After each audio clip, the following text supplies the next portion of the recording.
Kitab Suci Tipitaka, Abhidhamma Pitaka. Jalan mulia menuju kebahagiaan abadi. Intisari Jalan Kesucian, Wisudhimagga, volume 1. Dr. Martin Mon, B.Sc. Hons, YGN, MSc, PhD, USA. Mahasadhamma Jyoti Kadaja. Profesor Universitas Misionaris Agama Buddha Theravada Internasional. Penerjemah Haidir Tamrin. Editor Yang Mulia Bhikkhu Subhapanyo. Indonesia Tipitaka Center, Medan, 2012. Namo tassa bhagavato arahato sama sambuddhassa.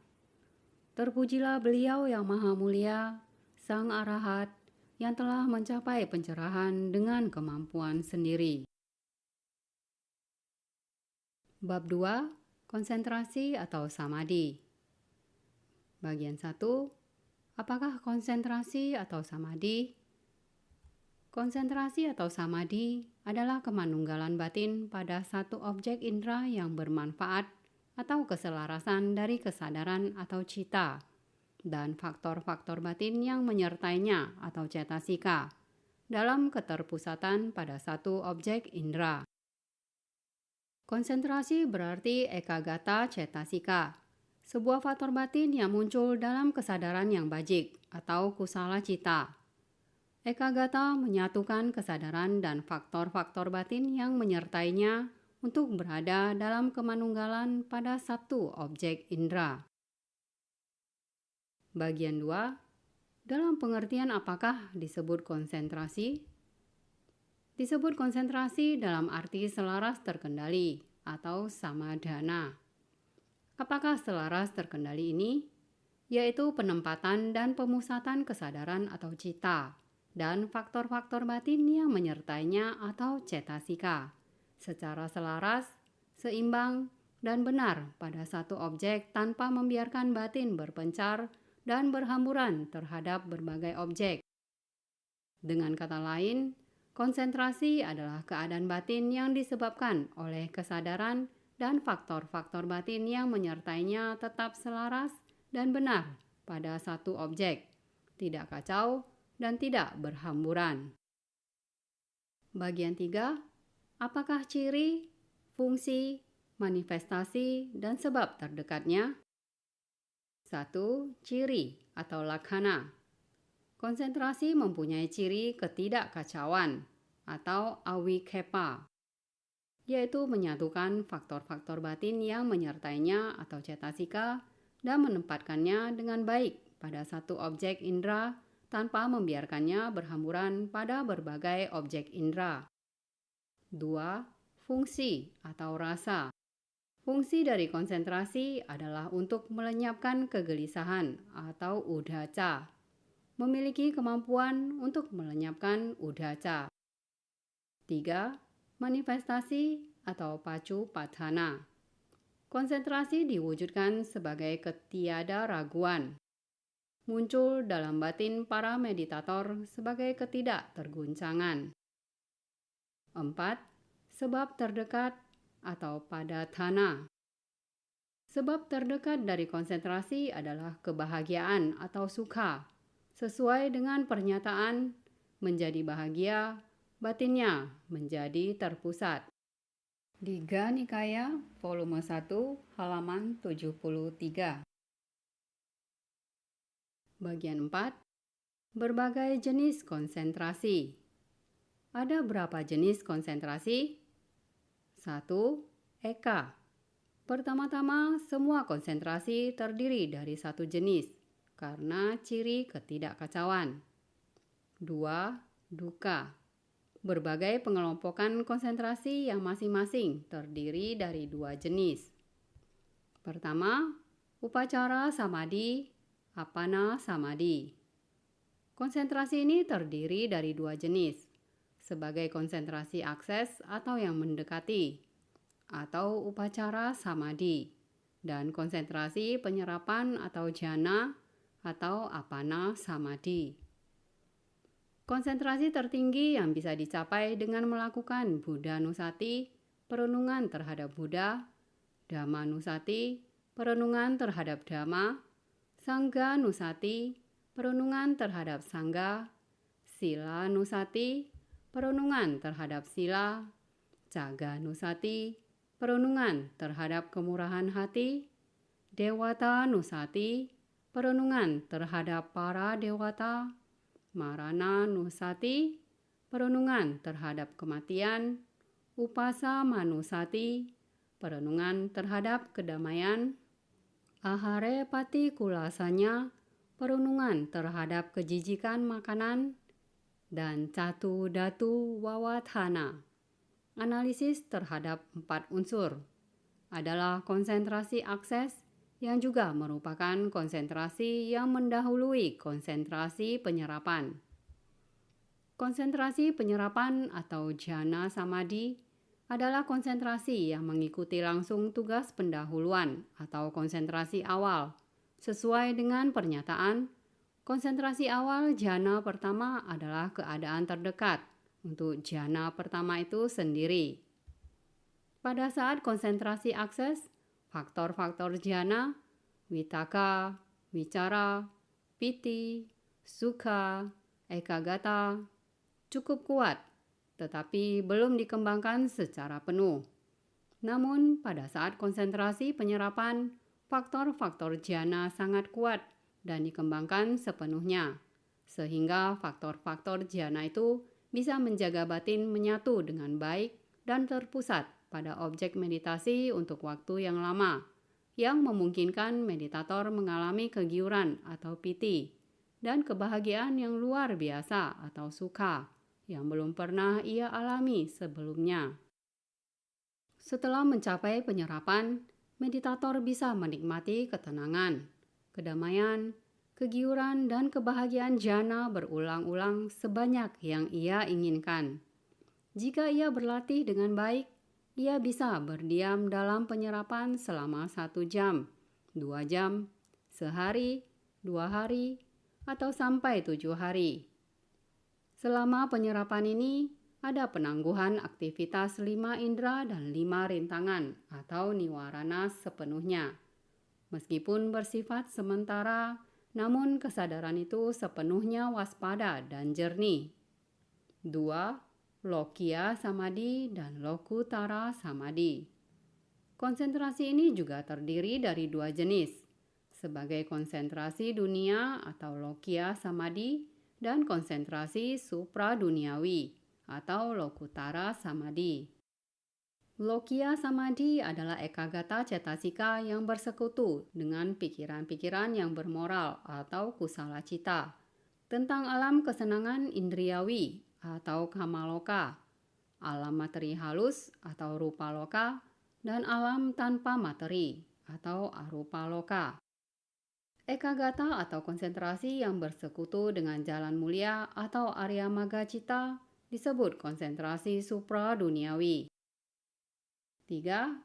Sapitika Samadhi dan Nipitika Samadhi.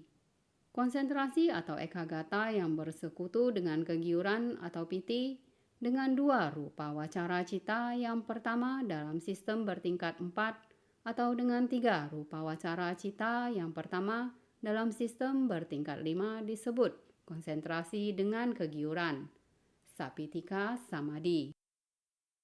Konsentrasi yang bersekutu dengan 2 rupa wacara cita berikutnya yang tidak terdapat kegiuran atau piti disebut konsentrasi tanpa kegiuran, Nipitika Samadhi. 4. Sukha Sahagata Samadhi, Upekha Sahagata Samadhi. Konsentrasi ekagata yang bersekutu dengan 3 rupa wacara cita yang pertama dalam sistem bertingkat 4 atau dengan 4 rupa wacara cita yang pertama dalam sistem bertingkat 5 disebut konsentrasi yang disertai dengan kebahagiaan, Sukha Sahagata Samadhi. Konsentrasi yang bersekutu dengan rupa wacara cita berikutnya disebut konsentrasi yang disertai dengan keseimbangan, Upekha Sahagata Samadhi. Konsentrasi akses ini mungkin berupa Sukha Sahagata ataupun UPK Sahagata. 3.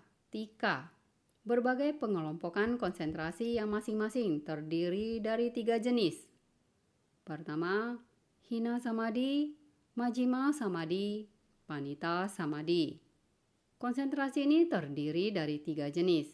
Sebagai konsentrasi rendah atau Hina Samadhi, konsentrasi menengah atau Majjhima Samadhi, dan konsentrasi tinggi atau Panita Samadhi. Konsentrasi yang baru saja diperoleh adalah konsentrasi yang rendah. Yang tidak dikembangkan dengan sangat baik adalah konsentrasi menengah. Yang dikembangkan dengan baik dan sudah terampil adalah konsentrasi tinggi. Kedua, Sawitaka Sawicara Samadhi, Awitaka Wicaramata Samadhi, Awitaka Awicara Samadhi. Konsentrasi dengan witaka dan wicara atau Sawitaka Sawicara Samadhi adalah konsentrasi dari rupa wacara jhana yang pertama bersama dengan konsentrasi akses. Konsentrasi tanpa witaka, tetapi hanya dengan wicara dan faktor-faktor jhana yang lebih tinggi. Awitaka Wicaramata Samadhi adalah konsentrasi dari rupa wacara jhana yang kedua dalam sistem bertingkat 5. Karena bila seseorang melihat bahaya hanya dalam witaka dan bukan dalam wicara, ia hanya berkeinginan untuk mengabaikan witaka saat ia mencoba untuk mengembangkan rupa wacara jhana yang kedua. Dengan demikian, ia mencapai konsentrasi tanpa witaka dan hanya dengan wicara. Konsentrasi tanpa witaka dan wicara atau awitaka awicara samadhi adalah konsentrasi dari 3 rupa wacara jhana yang dimulai dengan jhana kedua dalam sistem bertingkat 4 dan dengan jhana ketiga dalam sistem bertingkat 5. 3. Piti Sahagata Samadhi, Sukha Sahagata Samadhi, UPK Sahagata Samadhi. Konsentrasi dari 2 rupa wacara jhana yang pertama dalam sistem bertingkat 4 dan dari 3 rupa wacara jhana yang pertama dalam sistem bertingkat 5 adalah konsentrasi dengan kegiuran atau Piti Sahagata Samadhi. Konsentrasi dari jhana-jhana yang sama itu dan juga dari yang ketiga dan keempat berturut-turut dalam kedua sistem itu adalah konsentrasi dengan kebahagiaan atau Sukha Sahagata Samadhi. Konsentrasi dari rupa wacara jhana yang keempat dan kelima dalam kedua sistem itu disebut konsentrasi dengan keseimbangan atau UPK Sahagata Samadhi. Konsentrasi akses mungkin disertai dengan kegiuran dan kebahagiaan atau dengan keseimbangan. 4. Parita Samadhi, Mahagata Samadhi, dan Apamana Samadhi. Konsentrasi akses yang bersekutu dengan kama wacara kusala cita adalah konsentrasi yang terbatas atau Parita Samadhi. Konsentrasi yang bersekutu dengan rupa wacara kusala cita dan juga dengan arupa wacara kusala cita adalah konsentrasi yang sangat tinggi atau Mahagata Samadhi. Konsentrasi yang bersekutu dengan jalan mulia Arya Magacita adalah konsentrasi yang tidak terbatas atau Apamana Samadhi. 4. Catuka. Berbagai pengelompokan konsentrasi yang masing-masing terdiri dari 4 jenis. 4 jenis yang pertama, Dukkha Patipada Danda Binya Samadhi. Konsentrasi yang dari kemajuan yang sulit dan pengetahuan langsung yang lamban. Dukkha Patipada Khipa Binya Samadhi. Konsentrasi yang dari kemajuan yang sulit dan pengetahuan langsung yang cepat. Sukha Patipada Danda Binya Samadhi. Konsentrasi yang dari kemajuan yang mudah dan pengetahuan langsung yang lamban. Sukha Patipada Khipa Binya Samadhi. Konsentrasi yang dari kemajuan yang mudah dan pengetahuan langsung yang cepat. Di sini pengembangan konsentrasi dari saat meditator mulai merenungkan meditasi sampai saat ia mencapai konsentrasi akses ranah indriawi atau kama wacara upacara samadhi. Dari masing-masing jhana disebut kemajuan atau patipada. Dan pemahaman yang muncul dari saat jana akses sampai saat penyerapan terjadi disebut pengetahuan langsung atau ABI-nya. Kemajuan bagi beberapa meditator terasa sulit dan menyakitkan karena banyaknya kekuatan-kekuatan yang tidak mendukung dan terus-menerus muncul. Misalnya rintangan-rintangan atau niwarana. Bagi yang lain terasa mudah dan membahagiakan jika kekuatan-kekuatan yang tidak mendukung itu tidak banyak. Juga pengetahuan langsung terasa lambat dan lamban pada sebagian meditator. Sedangkan hal itu terjadi dengan cepat dan ligat pada yang lain. Di sini kita harus mempertimbangkan kesesuaian dan ketidaksesuaian. Tugas-tugas persiapan memotong rintangan-rintangan dan sebagainya, serta keterampilan dalam penyerapan. Bila seseorang mengembangkan apa yang tidak sesuai, kemajuannya akan terasa sulit dan menyakitkan serta pengetahuan langsungnya lamban. Bila ia mengembangkan apa yang sesuai, kemajuannya akan terasa mudah dan membahagiakan, serta pengetahuan langsungnya cepat.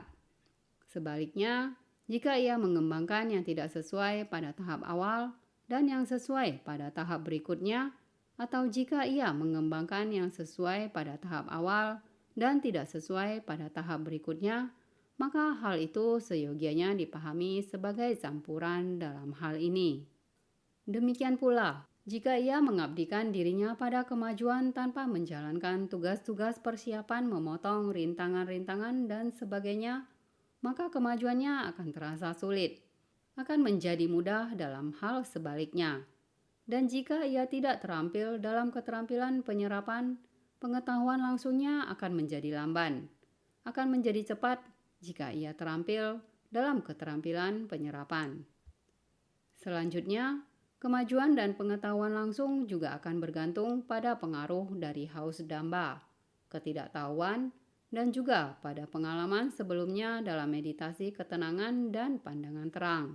Karena jika seseorang dikuasai oleh haus damba, maka kemajuannya akan sulit. Jika tidak, maka kemajuannya akan mudah. Dan jika ia dikuasai ketidaktahuan, maka pengetahuan langsungnya akan lamban. Jika tidak, akan cepat. Dan jika ia belum menjalankan meditasi ketenangan dengan cara yang sangat keras, kemajuannya akan terasa sulit. Jika ia sudah, akan terasa mudah. Dan jika ia belum menjalankan vipassana dengan cara yang sangat keras, maka pengetahuan langsungnya akan lamban. Jika ia sudah, akan cepat. Juga kemajuan dan pengetahuan langsung akan bergantung pada kotoran-kotoran batin seperti kesenangan indriawi, kama canda, dan pada indera-indera atau indria, seperti keyakinan atau sadda. Karena jika kotoran-kotoran batin seseorang kuat dan indera-inderanya tumpul, maka kemajuannya akan sulit dan pengetahuan langsungnya lamban. Tetapi jika indera-inderanya tajam, pengetahuan langsungnya akan cepat. Dan jika kotoran-kotoran batinnya lemah dan indera-inderanya tumpul, maka kemajuannya akan menjadi mudah dan pengetahuan langsungnya lamban. Tetapi jika indera-inderanya tajam, pengetahuan langsungnya akan cepat. Demikianlah sehubungan dengan kemajuan atau patipada dan pengetahuan langsung atau ABI-nya. Bila seseorang bisa mengembangkan konsentrasi dengan rasa sakit dan kesulitan dan pengetahuan langsungnya lamban, maka konsentrasinya disebut konsentrasi dari kemajuan yang sulit dan pengetahuan langsung yang lamban. Demikian pula dalam kasus 3 jenis konsentrasi yang tersisa. 4 jenis yang kedua, parita ramana samadhi. Konsentrasi terbatas dengan objek yang terbatas. Parita apamana ramana samadhi. Konsentrasi terbatas dengan objek yang tidak terukur. Apamana parita ramana samadhi. Konsentrasi yang tidak terukur dengan objek yang terbatas. Apamana ramana samadhi. Konsentrasi yang tidak terukur dengan objek yang tidak terukur. Di sini konsentrasi yang tidak dikembangkan dengan baik, yang tidak dilatih dengan baik, dan kondisi yang tidak mampu untuk jana yang lebih tinggi adalah konsentrasi terbatas. Jika konsentrasi terjadi dengan objek yang tidak diperluas, maka itu adalah konsentrasi dengan objek terbatas. Jika konsentrasi terjadi dengan objek yang diperluas, maka itu adalah konsentrasi dengan objek yang tidak terukur.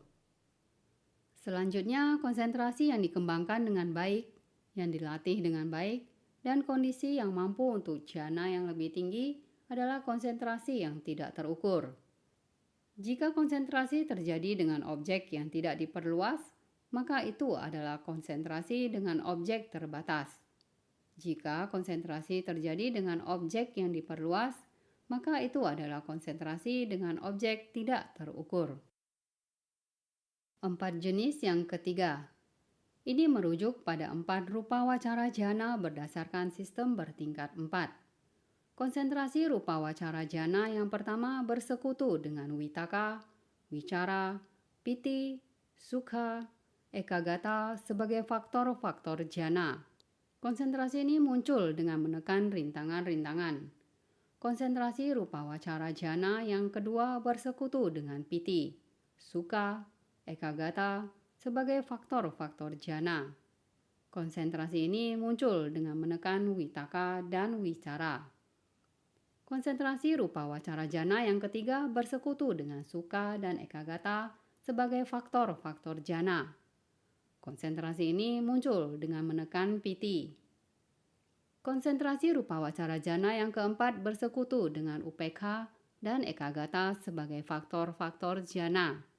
Konsentrasi ini muncul dengan menekan sukha. 4 jenis yang keempat. Hana bagiya samadhi. Konsentrasi yang merosot karena sering munculnya keadaan-keadaan yang tidak mendukung. Thiti bagiya samadhi. Konsentrasi yang mandek karena kesadaran yang tetap yang selaras dengan konsentrasi. Visesa bagiya samadhi. Konsentrasi yang bersandar pada kemajuan karena pencapaian kemajuan yang lebih tinggi. Nibeda bagiya samadhi. Konsentrasi yang menuntun pada penembusan karena dorongan persepsi atau sanya dan perhatian atau manasikara yang bersekutu dengan kejemuan terhadap keduniawian atau nibida. 4 jenis yang kelima. Kama wacara samadhi. Konsentrasi ranah indriawi yang mencakup semua konsentrasi akses. Rupa wacara samadhi. Konsentrasi ranah materi halus yang mencakup semua konsentrasi rupa wacara jana. Arupa wacara samadhi. Konsentrasi ranah awa materi yang mencakup semua konsentrasi arupa wacara jana. Apariyapana samadhi. Konsentrasi yang tidak termasuk apapun dari 3 ranah sebelumnya, atau konsentrasi jalan atau maga yang bersekutu dengan kesadaran jalan atau maga.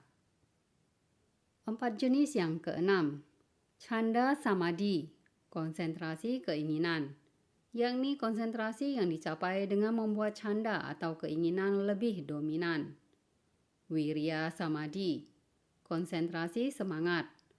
Yakni konsentrasi yang dicapai dengan membuat wirya atau semangat lebih dominan. Citta samadhi. Konsentrasi kesadaran. Yakni konsentrasi yang dicapai dengan membuat cita atau kesadaran lebih dominan. Vimamsa samadhi. Konsentrasi yang menyelidiki, yakni konsentrasi yang dicapai dengan membuat kebijaksanaan yang menyelidiki. Vimamsa lebih dominan. 5. Pancaka. Pengelompokan konsentrasi sebagai 5 jenis. Ini merujuk pada 5 rupa wacara jana berdasarkan sistem bertingkat 5. Konsentrasi rupa wacara jana pertama yang bersekutu dengan witaka, wicara, piti, sukha, dan ekagata sebagai faktor-faktor jana. Konsentrasi ini muncul dengan menekan rintangan-rintangan. Konsentrasi rupa wacara jana kedua yang bersekutu dengan wicara, piti, sukha, dan ekagata sebagai faktor-faktor jana. Konsentrasi ini muncul dengan menekan witaka. Konsentrasi rupa wacara jana ketiga yang bersekutu dengan piti, sukha, dan ekagata sebagai faktor-faktor jana. Konsentrasi ini muncul dengan menekan wicara. Konsentrasi rupa wacara jana keempat yang bersekutu dengan sukha dan ekagata sebagai faktor-faktor jana. Konsentrasi ini muncul dengan menekan piti. Konsentrasi rupa wacara jana kelima yang bersekutu dengan upekha dan ekagata sebagai faktor-faktor jana. Konsentrasi ini muncul dengan menekan sukha. Bagian 5. Pengotoran dan pembersihan konsentrasi. Di dalam kitab Wibangga Pali, jawabannya diberikan demikian. Pengotorannya adalah keadaan yang merosot atau melemah, dan pembersihannya adalah pencapaian atau kemajuan. Di sini, keadaan yang merosot seyogianya dipahami dengan cara ini.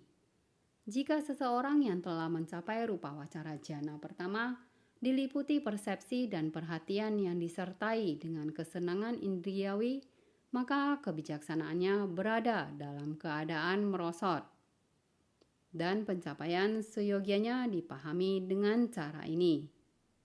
Jika seseorang yang telah mencapai rupa wacara jana pertama, diliputi persepsi dan perhatian yang disertai dengan jana tanpa pengetahuan batin awal pada objek atau witaka, maka kebijaksanaannya berada dalam keadaan pencapaian. Wibangga 330-343. Bagian 6. Mengapa kita seyogianya mengembangkan konsentrasi? Biasanya batin tidak tenang dan tidak damai. Batin terus-menerus dihasut dan diserang oleh rintangan-rintangan atau niwarana dan kotoran-kotoran batin atau kilesa lainnya. Misalnya hawa nafsu, haus damba, kemarahan, kebencian, mementingkan diri sendiri, sombong, iri hati, cemburu, dan penyesalan. Jadi batin selalu kacau, gelisah, ragu-ragu, dan mengembara dari satu objek indera ke yang lain. Batin jenis ini lemah, tidak mempunyai kekuatan, dan menderita rasa sakit. Tidak bisa melihat dengan jelas kebenaran dan sifat yang sebenarnya dari benda-benda. Tidak bisa melihat dengan jelas kebaikan sendiri ataupun orang lain ataupun kedua-duanya. Sebaliknya, batin yang terlatih dan terjinakkan menjadi tenang, damai, bahagia, dan kuat. Batin jenis ini bisa melihat dengan jelas kebenaran dan sifat yang sebenarnya dari benda-benda. Bisa melihat dengan jelas kebaikan sendiri, orang lain, dan kedua-duanya. Jadi, kita bisa menghindari bahaya dan penderitaan yang menyedihkan, serta menambah manfaat besar dengan melatih dan menjinakkan batin.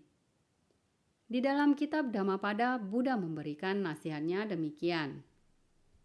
Batin ini sangat liar dan sangat sulit dikendalikan, selalu mencari apa yang diinginkan. Sangatlah baik mengendalikannya. Batin yang terjinakkan akan membawa kebahagiaan. Batin ini sangat halus dan sangat sulit diawasi, selalu mencari apapun yang diinginkan. Orang bijak seyogianya selalu menjaganya. Batin yang dijaga akan membawa kebahagiaan.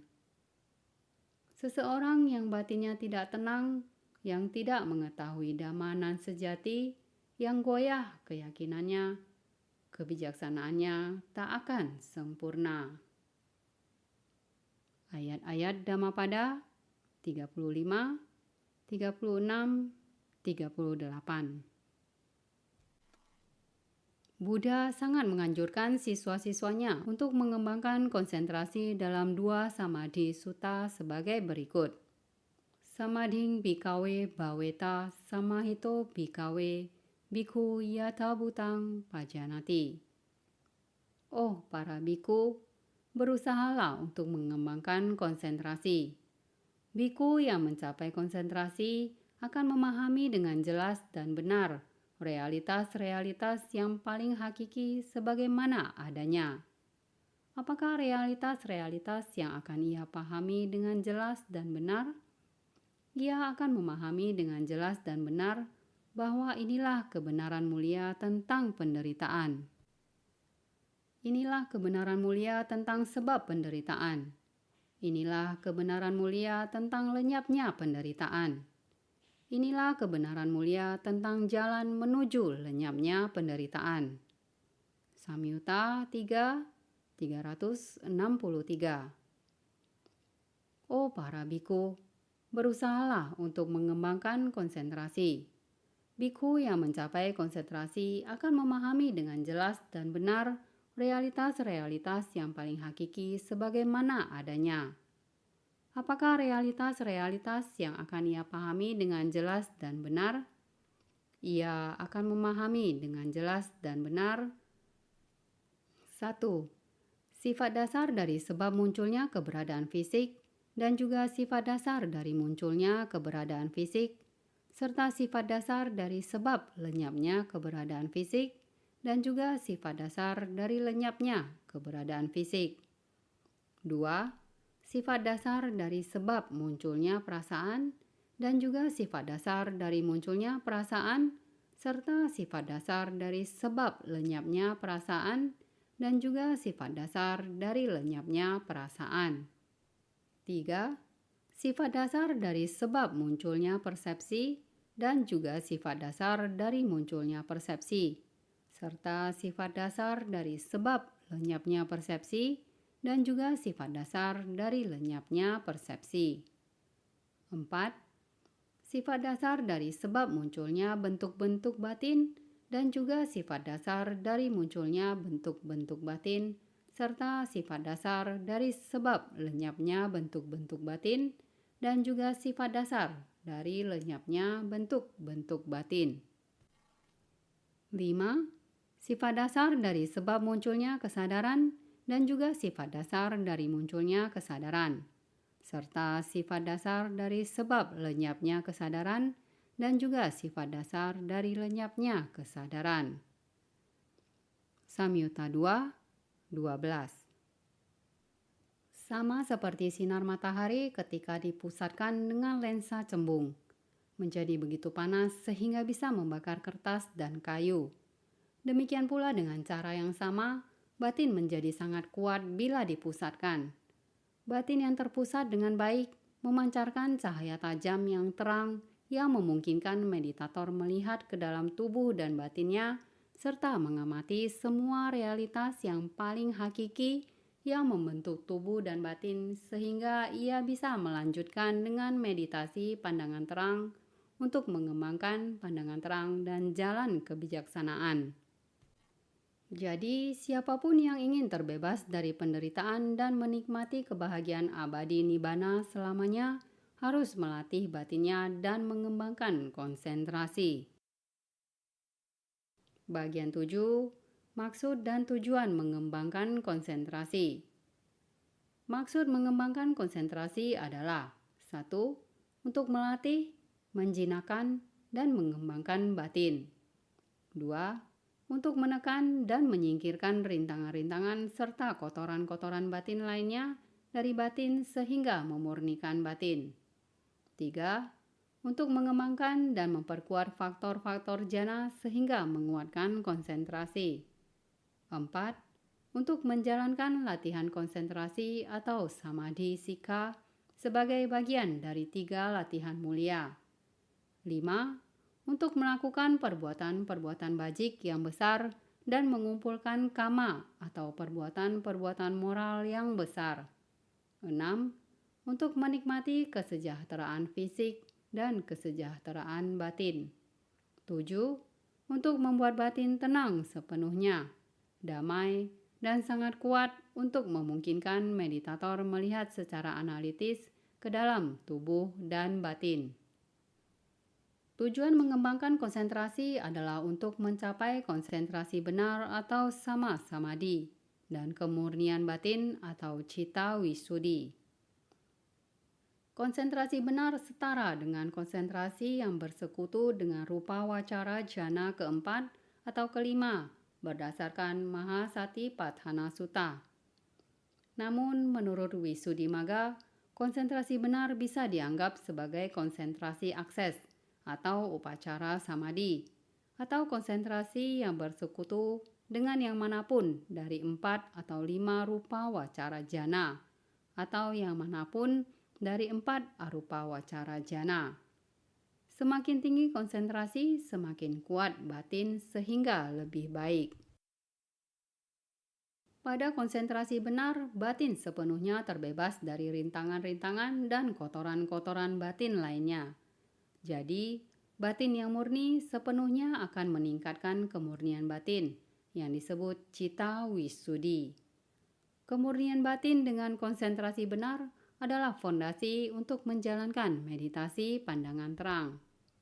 Konsentrasi terbaik yang digunakan sebagai fondasi vipassana adalah konsentrasi rupa wacara jana keempat, karena Buddha sendiri menggunakannya dalam meditasi pandangan terang yang menuntun pada penerangan sempurnanya. Jadi kita seyogianya berjuang untuk mencapai rupa wacara jana keempat dari sistem bertingkat 4 dalam menjalankan latihan konsentrasi. Bagian 8. Persiapan untuk mengembangkan konsentrasi. Meskipun ada 2 jenis konsentrasi, yakni Lokiya Samadhi atau konsentrasi duniawi dan Lokutara Samadhi atau konsentrasi supra-duniawi, kita hanya perlu mengembangkan konsentrasi duniawi karena metode pengembangan konsentrasi supra-duniawi termasuk di dalam metode pengembangan kebijaksanaan. Kita seyogianya mengikuti prosedur berikut ini untuk mengembangkan konsentrasi. 1. Pertama-tama kita harus menegakkan sila yang murni dalam diri kita dengan menjalankan 4 jenis sila yang disebut Catu Parisuddhi sila dengan sangat rajin. Kemurnian sila, yakni sila wisuddhi, adalah fondasi bagi meditasi. 2. Kita harus memotong 10 rintangan besar yang disebut Pali Bodha yang mungkin kita miliki, karena rintangan-rintangan itu akan merintangi dan menghambat meditasi kita jika tidak dipotong. 3. Kemudian kita harus menjumpai seorang guru yang baik dan memenuhi syarat, yang juga adalah seorang sahabat yang baik atau kalyanamita untuk mempelajari objek meditasi yang sesuai dengan watak kita, dan juga 4 meditasi pelindung yang disebut Caturaraka Kamathana. 4. Setelah mempelajari objek-objek meditasi, kita seyogianya mencari sebuah tempat yang sesuai untuk meditasi. Hindari wihara yang tidak cocok untuk mengembangkan konsentrasi, dan tinggallah di wihara yang cocok. 5. Lalu kita harus memotong semua rintangan kecil yang mungkin masih kita miliki. Kita seyogianya menjaga batin kita agar sepenuhnya terbebas dari kecemasan, kemelekatan, dan kewajiban apapun. 6. Kita seyogianya memberi penghormatan kepada Buddha, Dhamma, dan Sangha, dan lalu mengabdikan diri kita kepada Sang Bhagawan dan kepada guru sebelum kita menjalankan meditasi. 7. Kita seyogianya menjalankan selama beberapa menit terlebih dahulu Sabbāthaka Kamathana, yakni 4 meditasi pelindung untuk melindungi diri kita dari semua bahaya. 8. Kemudian kita seyogianya menjalankan dengan tekun objek meditasi khusus yang disebut Parihariya Kamathana, yakni objek meditasi yang diberikan kepada kita untuk menyesuaikan dengan watak kita. Kita seyogianya selalu membawanya bersama kita, terus-menerus merenungkannya sesuai dengan petunjuk-petunjuk terperinci yang kita pelajari dari guru. Bagian 9. Persiapan meditasi secara terperinci. Pertama, pemotongan 10 rintangan besar atau Pali Bodha. Ada 10 rintangan besar atau paliboda yang bisa menghambat pengembangan konsentrasi. Rintangan-rintangan itu harus dipotong sebelum seseorang menjalankan meditasi. Yang pertama adalah tempat tinggal atau awasa. Sebuah ruang dalam atau sebuah pondok tunggal atau seluruh wihara disebut tempat tinggal. Ini adalah rintangan hanya bagi seseorang yang batinnya disibukkan dengan kegiatan-kegiatan yang berlangsung di dalam gedung atau yang mempunyai banyak barang kepunyaan yang disimpan di sana. 2. Keluarga atau kula. Ini berarti sebuah keluarga yang terdiri dari para kerabat atau penyokong. Ini adalah rintangan bagi seseorang yang melekat pada anggota-anggota keluarga dan tinggal dalam hubungan yang akrab dengan mereka.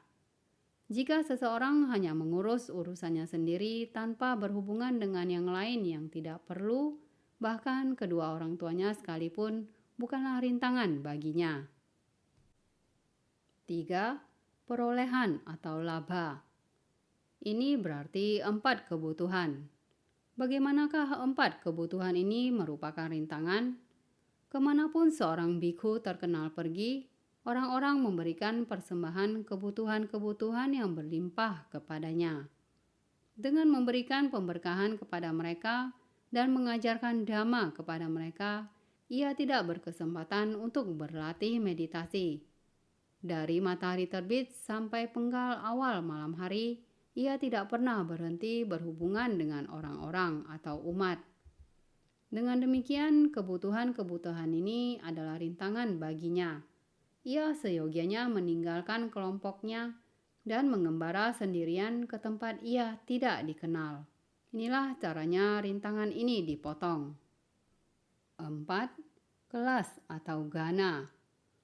Kelas adalah sekelompok siswa yang mempelajari sutta atau abhidhamma. Jika seseorang menyibukkan dirinya dengan mengajar dan membimbing mereka, maka ia tidak berkesempatan untuk melakukan meditasi. Oleh karena itu, kelompok itu adalah rintangan bagi orang tersebut. Ia seyogianya memotong rintangan itu demikian. Jika tinggal sedikit yang perlu diajarkan, ia seyogianya menyelesaikan pengajaran itu dan pergi ke hutan. Jika masih banyak yang perlu diajarkan, ia seyogianya memohon guru yang lain untuk menyelesaikan pengajaran itu. Jika ia tidak bisa menemukan guru siapapun, ia seyogianya mengambil cuti dari kelas dengan berkata, "Awuso, saya mempunyai tugas yang harus diselesaikan. Pergilah ke tempat yang sesuai dengan kalian." Dan ia seyogianya melakukan pekerjaannya sendiri. 5. Urusan atau kama. Ini berarti urusan baru seperti pekerjaan bangunan baru atau nawa kama.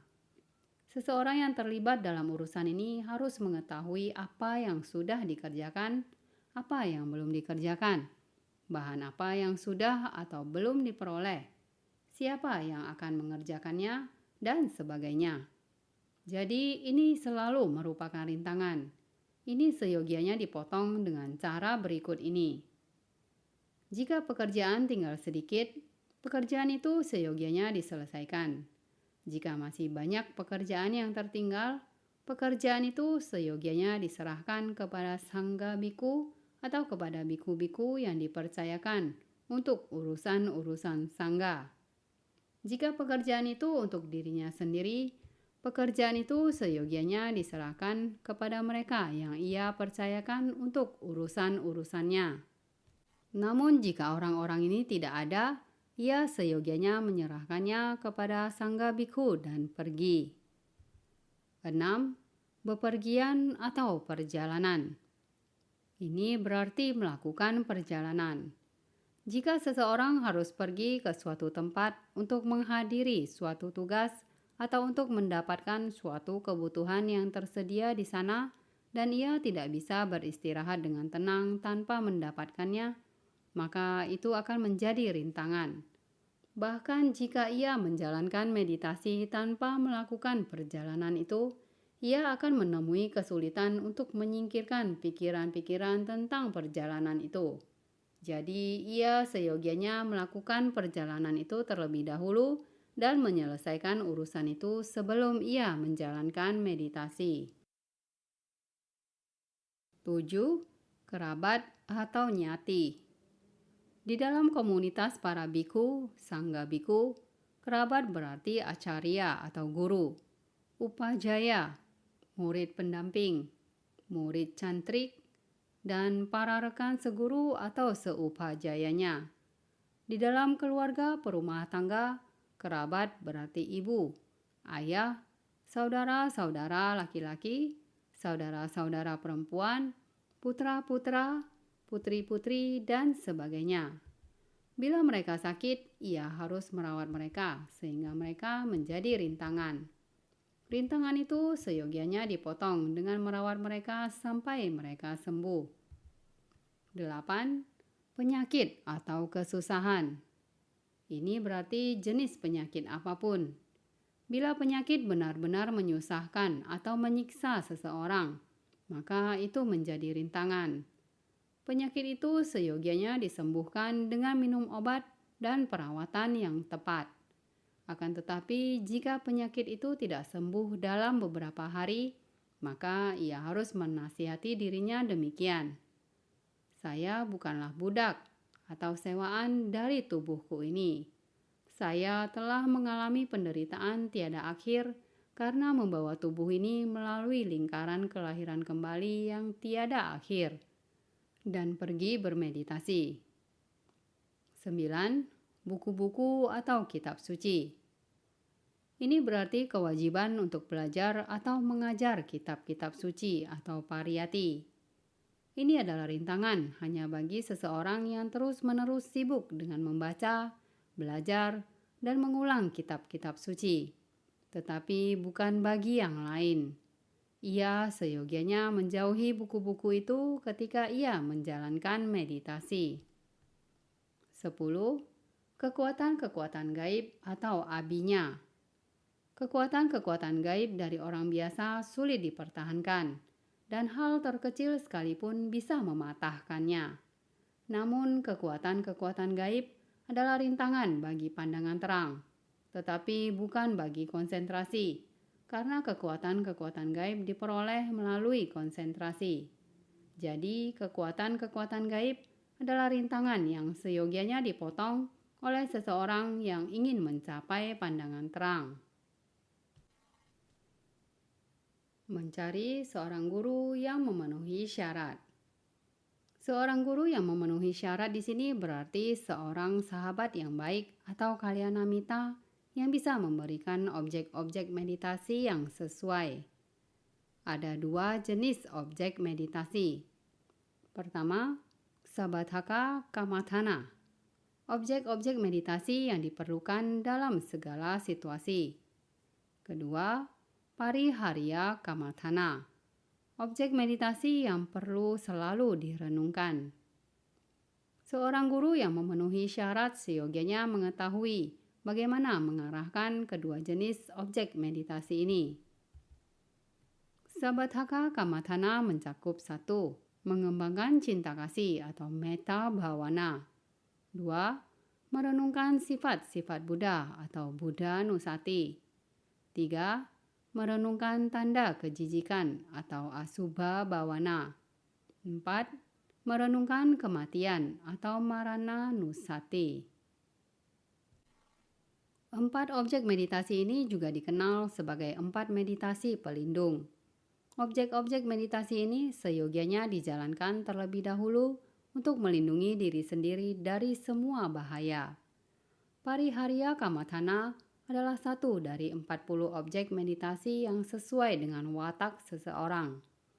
Objek pariharya ini khusus karena dipilih untuk mengembangkan konsentrasi benar dan harus dijalankan terus-menerus, yakni ia harus selalu merenungkannya dan karena objek itu merupakan sebab terdekat untuk masing-masing tahap pengembangan yang lebih tinggi. Seorang guru dan sahabat yang baik atau kalyanamita seyogianya mampu mengajarkan kedua jenis meditasi di atas. Selain itu, ia harus memiliki sifat-sifat khusus seperti ini.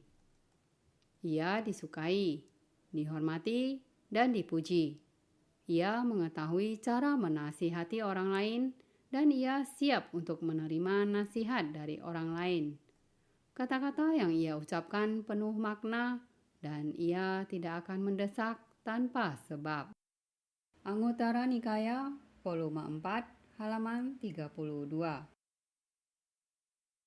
Karena kata-kata yang dimulai dengan Ananda, karena saya adalah sahabat yang baik bagi mereka, maka makhluk-makhluk hidup yang terikat pada kelahiran menjadi terbebaskan dari kelahiran. Samyutta Nikaya, volume 1, halaman 88. Hanya Buddha yang memiliki semua sifat sahabat yang baik. Oleh karena itu, sangat baik untuk mengambil objek meditasi dari beliau ketika beliau hidup. Akan tetapi, sesudah beliau memasuki parinibbana atau wafat, adalah hal yang tepat untuk mengambil objek meditasi itu dari siapapun dari 80 siswa besar yang masih hidup. Bila mereka sudah tidak ada lagi, seseorang yang ingin melatih suatu objek meditasi khusus, seyogianya mengambilnya dari seorang arahat yang telah mencapai jhana keempat atau kelima dengan menggunakan objek meditasi itu dan telah menghancurkan leleran batin dengan menjalankan meditasi pandangan terang dengan dasar konsentrasi jhana. Akan tetapi, akankah seorang arahat menyatakan dirinya adalah seorang arahat? Mengapa tidak? Ia akan menyatakan dirinya bila ia mengetahui bahwa petunjuk-petunjuknya akan dijalankan. Bukankah Asagutathera setelah membentangkan tikar kulitnya di udara dan dengan duduk bersila di atasnya, menjelaskan sebuah objek meditasi kepada seorang bikhu yang akan memulai objek meditasinya, karena beliau mengetahui bahwa bikhu itu akan menjalankan petunjuk-petunjuknya. Nah, jika seseorang yang sudah menghancurkan leleran batinnya atau arahat tidak ada, maka ia seyogianya mengambil objek meditasi dari seseorang yang tidak kembali lagi atau anagami. Seorang yang kembali sekali lagi atau sakadagami, seorang pemasuk arus atau sotapana, seorang umat awam yang telah mencapai jhana, seseorang yang mengetahui 3 pitaka, seseorang yang mengetahui 2 pitaka, seseorang yang mengetahui 1 pitaka dalam urutan menurun sesuai dengan ketersediaan. Bahkan jika seseorang yang mengetahui 1 pitaka pun tidak ada, maka objek meditasi itu seyogianya diambil dari seseorang yang fasih dengan 1 kitab kumpulan atau nikaya bersama dengan penjelasannya dan seseorang yang dirinya cermat. Yatha bhutang nyanaya satha pariyehi tabo. Artinya, carilah seorang guru yang bisa membimbing Anda untuk melihat dengan jelas realitas-realitas yang paling hakiki sebagaimana adanya. Saat ini ada banyak pusat meditasi dan guru-guru meditasi. Biasanya mengajarkan dengan cara yang sudah mereka pelajari langsung dari guru-guru mereka. Apakah ajaran-ajaran ini sesuai dengan petunjuk-petunjuk Buddha atau tidak? Bisa diperiksa dengan kitab-kitab suci Tipitaka atau dengan Visuddhimagga atau jalan kesucian yang merupakan kumpulan otentik dari petunjuk-petunjuk Buddha tentang 3 latihan mulia yang ditulis oleh Bhadantacarya Buddhaghosa yang mulia. Sangat baik sekali untuk mempelajari meditasi di bawah bimbingan langsung seorang guru yang memenuhi syarat, yang merupakan seorang sahabat yang baik atau kalyanamita, dan juga pemberi objek meditasi.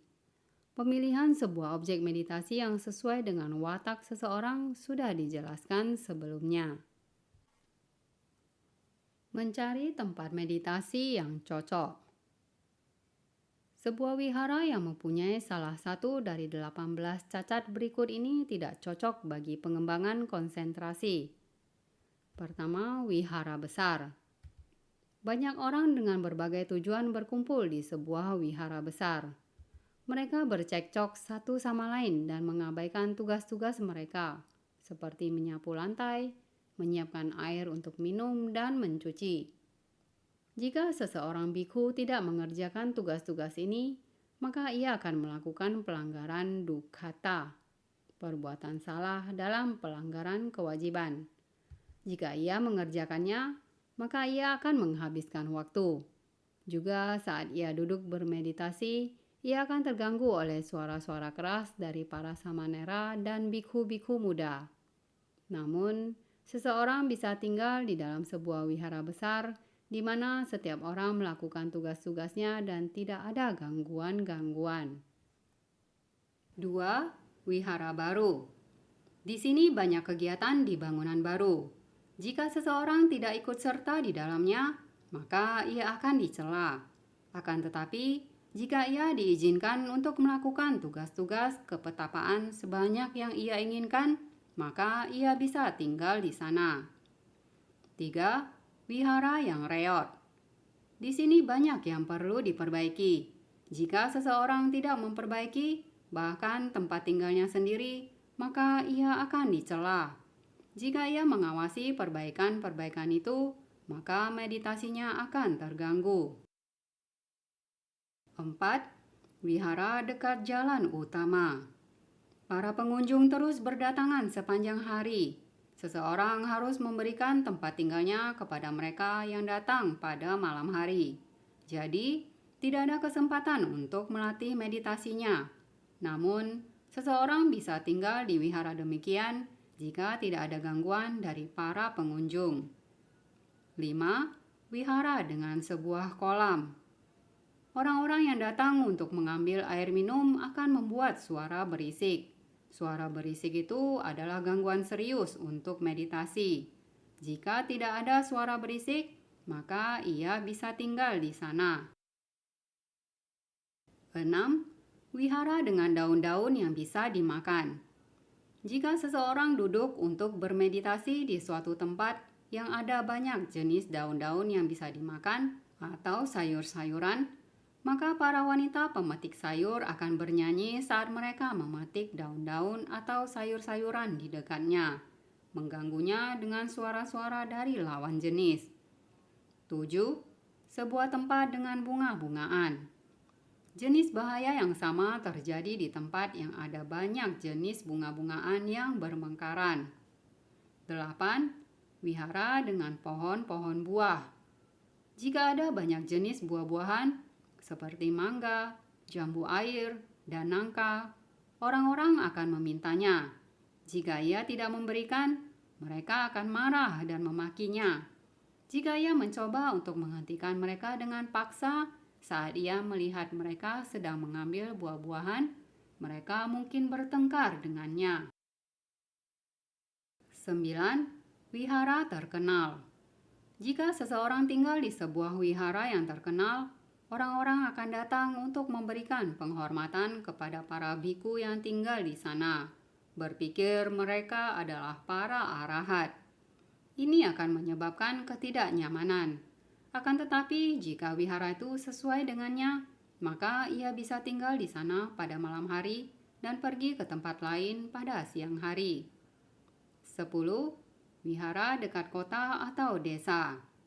Di sini, objek-objek dari lawan jenis muncul dalam pikiran. Para pegawai pemerintah mungkin datang dan tinggal di tengah-tengah wihara. 11. Wihara dekat dengan pohon-pohon kayu. Orang-orang datang untuk mengumpulkan kayu-kayu bakar, akan membuat suara berisik. Sebagian menebang pohon-pohon di wihara untuk dipakai membangun rumah-rumah. Jika ia mencoba untuk menghentikan mereka, mereka akan memaki dan bahkan mencoba untuk mengusirnya. 12. Wihara yang dikelilingi ladang-ladang. Para petani membuat lantai pengirik di tengah-tengah wihara itu sendiri. Mereka mengirik jagung dan mengeringkannya di sana. Mereka juga tidur di sana, sehingga menyebabkan ketidaknyamanan yang besar. 13. Wihara dengan orang-orang yang tidak rukun. Biku-biku yang tidak rukun akan saling bermusuhan, dan mereka sering bentrok satu sama lain. Sangat sulit tinggal di antara mereka. 14. Wihara dekat pelabuhan air atau pelabuhan darat. Orang-orang terus-menerus berdatangan, baik dengan kapal atau dengan karavan. Mereka berkerumun di wihara, meminta tempat dan air minum, sehingga menyebabkan ketidaknyamanan yang besar. 15. Wihara dekat negara-negara perbatasan. Orang-orang yang tinggal di daerah-daerah perbatasan biasanya tidak mempunyai keyakinan pada Buddha, Dhamma, dan Sangha. Jadi sulit untuk mendapatkan kebutuhan-kebutuhan. 16. Wihara dekat perbatasan kerajaan. Tempat itu mungkin diserang oleh seorang raja dan kemudian oleh raja yang lain. Masing-masing berpikir, kerajaan itu tidak tunduk pada kekuasaanku. Seorang biku yang tinggal di sana mungkin dicurigai sebagai mata-mata dan akibatnya dibuat sangat menderita. 17. Wihara yang tidak cocok. Sebuah wihara yang sering dikunjungi lawan jenis atau dihantui makhluk-makhluk non-manusia tidak cocok untuk berlatih meditasi. 18. Kurangnya sahabat-sahabat yang baik. Tempat yang tidak mungkin untuk menemukan seorang sahabat yang baik sebagai guru untuk mengajar dan membimbing seseorang cara untuk menjalankan meditasi. Maka kurangnya sahabat-sahabat yang baik adalah cacat yang serius. 94. Sebuah wihara yang cocok. Sebuah wihara yang memiliki 5 kualitas berikut ini cocok untuk meditasi. Pertama, tidak terlalu jauh, tidak terlalu dekat, dan memiliki jalan setapak untuk pergi ke dan datang dari desa tempat pengumpulan derma makanan. 2. Jarang dikunjungi orang-orang, dengan sedikit suara pada siang hari dan sunyi pada malam hari, dengan tidak ada suara-suara manusia. 3. Bebas dari gigitan serangga dan tidak ada kontak dengan lalat besar, nyamuk, angin, terik matahari, dan binatang melata. 4. Bagi seseorang yang tinggal di sana, jubah, makanan derma, tempat tinggal, dan obat-obatan penyembuh penyakit mudah diperoleh. 5. Di wihara itu ada biku-biku senior yang berpengetahuan luas, ahli dalam kitab suci, penghafal Dhamma, penghafal Winaya, dan penghafal Matika. Terkadang bila seseorang menanyakan beberapa pertanyaan kepada mereka, mereka mengungkapkan yang belum diungkapkan, menjelaskan yang belum dijelaskan, dan menyingkirkan keraguan tentang berbagai hal yang menimbulkan keraguan. Seorang biku yogi atau meditator seyogianya menghindari sebuah wihara yang tidak cocok untuk mengembangkan konsentrasi dan pergi untuk tinggal di sebuah wihara yang cocok. Seorang umat awam yogi seyogianya juga memilih sebuah tempat terpencil dan sunyi yang tidak diganggu oleh orang-orang dengan alasan apapun. Tempat yang mudah memperoleh makanan derma, tempat tinggal, dan perawatan medis. Tempat yang cocok untuk mengembangkan konsentrasi di bawah bimbingan dari seorang guru yang memenuhi syarat, yang merupakan seorang sahabat yang baik dan juga seorang pemberi objek meditasi. 95. Memotong rintangan-rintangan kecil. Seorang biku yang tinggal di sebuah wihara yang cocok seyogianya memotong rintangan-rintangan kecil apapun yang mungkin masih ia miliki. 1. Rambut kepala, kuku, dan janggut yang panjang seyogianya dipotong. 2. Memperbaiki dan menambal jubah tua seyogianya dilakukan. 3. Kain-kain tua yang kotor seyogianya dicelup. 4. Jika ada retak pada mangkuk, mangkuk itu seyogianya dibakar untuk menghilangkan retaknya.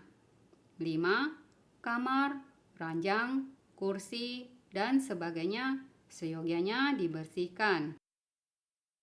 Ranjang dan tempat tinggalnya seyogianya dijaga dengan rapi. Seorang umat awam yogi juga seyogianya memotong rintangan-rintangan kecil yang serupa. 96. Mengabdikan diri kepada Sang Bhagawan. Seorang meditator seyogianya mengabdikan dirinya kepada Sang Bhagawan dengan cara ini. Bhagawan, saya menyerahkan diri ini, jasmani dan batinku, kepada Bhagawan. Ada banyak manfaat dengan melakukan demikian, karena tanpa mengabdikan diri demikian, ketika tinggal di suatu tempat terpencil, ia mungkin tidak mampu bertahan jika suatu objek yang menakutkan menampakkan diri, dan ia mungkin kembali ke tempat tinggal di desa, berhubungan dengan orang-orang awam, mulai mencari yang tidak patut, dan menuju kehancuran. Akan tetapi, bila ia telah mengabdikan dirinya kepada Buddha, tidak ada rasa takut yang muncul dalam dirinya jika objek yang menakutkan menampakkan dirinya. Justru hanya kegembiraan yang timbul dalam dirinya saat ia merenungkan. Apakah Anda belum mengabdikan diri Anda dengan bijaksana kepada Sang Tathagata? Juga saat ia mengalami penderitaan jasmani yang sangat berat, kesengsaraan, kemajuan batin yang lambat, beberapa gangguan dan ketidaknyamanan, ia bisa bertahan lebih baik dengan berpikir demikian. Saya sudah menyerahkan jasmani dan batin ini kepada Buddha. Jasmani dan batin ini bukan milikku lagi. Jadi, mengapa saya harus mencemaskannya?